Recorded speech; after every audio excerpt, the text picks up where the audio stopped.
Хот хоорондын автобусанд жирэмсэн эмэгтэй амарчсан анхны тохиолдол бүртгэгдлээ. Ерөнхий боловсролын сургуулийн сурагчид энэ сарын 20-оос 24 хүртэл танхимаар хичээллэхгүй. Тээврийн хэрэгслийн 90% нь зуны дугуйгаас солиогүй байна. Орос улбаны улсаас импортлож авдаг 220 кВт-ийн цахилгаан шугам тасарчээ. Таиландын гүнжийн нэрмжит медалаар Адиа сүрэнгийн уянга багш шагнууллаа. Онцгой эдлийн албаныхан улаан үүд хотод ажиллаж байна. Ice Club-ийн цөөн хормын мэдээ эхэлж байна. Хот хоорондын автобусанд жирэмсэн эмэгтэй амарчсан анхны тохиолдол гарлаа. Тодорхойлбол энэ сарын 15-нд Улаанбаатараас Увс аймаг руу зорчиж явсан хөл хөнд бүсгүй гинэт өвдөж амарчжээ. Автобусанд байсан эмэгтэйчүүд хүүхдийг их барьж авч завхны сонгон сумын эмч зөвлөгч нар хүүгийн салгаж их үрийг хүлээн авчээ. Автобусны жолооч болон бүх зорчигчид сэтгэлийн хандиваа цуглуулж их хүү хоёрт сайн сайхны ерөөл өргөд хөдөлжээ. Ерөнхий боловсролын сургуулийн сурагчид энэ сарын 20-оос 24 хүртэл танхимаар хичээллэхгүй.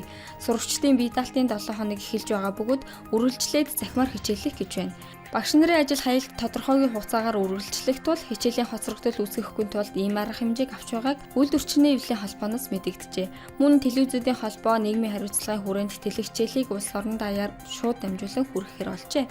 Энэ сарын 16-17-ны 9 цагаас 17 цагийн хооронд 1-2 дугаар ангийн хичээлийг NTV сувгаар, 3-4 дугаар ангийн хичээлийг TM сувгаар, 5-6 дугаар ангийн хичээлийг ETV, 7-8 дугаар ангийн хичээлийг боловсрол сувгаар, 9 дугаар ангийн хичээлийг TV5 сувгаар, 10 дугаар анги Тэнгэр ТV, 11 дугаар анги Star TV, 12 дугаар анги 25 дугаар суваг телевизээр тус хүлээн авч үзхийг зөвлөж байна.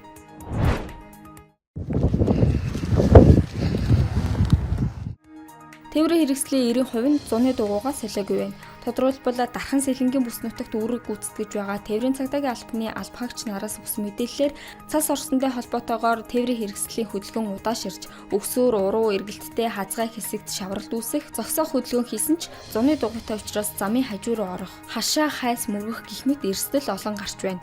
Энэ нь жолооч нар хөвчлэн зуны улирлын дугуйтай хөдөлгөөнд оролцох эсвэл өвлийн дугуйтай чихээ нийлэгдсэн зэрэгтэй холбоотой байгаа нь судалгаагаар тогтогдсон байна. Орос улбаны улсаас импортлож авдаг 220 кВт-ийн цахилгааны шугам 30 минутын өмнө тасарсан тухай эрчим хүчний яам мэдээллээ.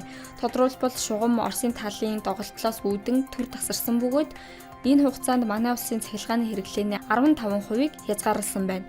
Одоо шугам Орос талаас залгагдаж систем хэвийн байдалд орсон. Тасарсан хэрэглэгчдийг буцаан цахилгаанаар хангаж дуусч байна гэж эрчим хүчний яамнаас мэдээллээ.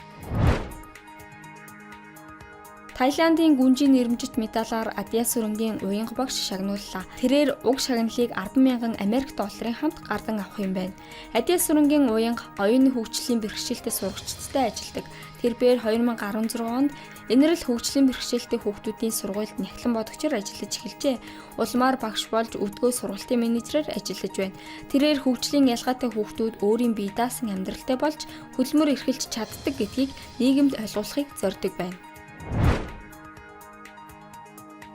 Онцгой эдлийн албаныхан улаан хотод ажиллаж байна. Тодорхойлбол Орос улбаны улсын иргэний хамгаалалт онцгой эдл байгалийн гамшиг хор уршигыг арилгах яамны бүгд найрамдах бүрээд улс дахь ерөнхий газар Монгол улсын онцгой эдлийн ерөнхий газар хоорондын уулзалт улаан хотноо болж байна. Уулзалтад Төвийн бүсийн төв, Дархан уул аймгийн онцгой эдлийн газрын дарга хурандаа Алтан сүхээр ахлуулсан Сэлэнг Булган аймгийн онцгой эдлийн газрын дарга удирдлагууд бүхий төлөөлөгчид оролцож байна. Тэднийг Монгол улсаас Орос улбаны улсын улаан хотод суугаа ерөнхий консул ган хуйг хүлээн авч уулзсан цаашдын хамтын ажиллагааны асуудлаар санал солилцжээ. Ice Club-ийн цөөн хормын мэдээ байлаа. Ажлын амжилт хүсье.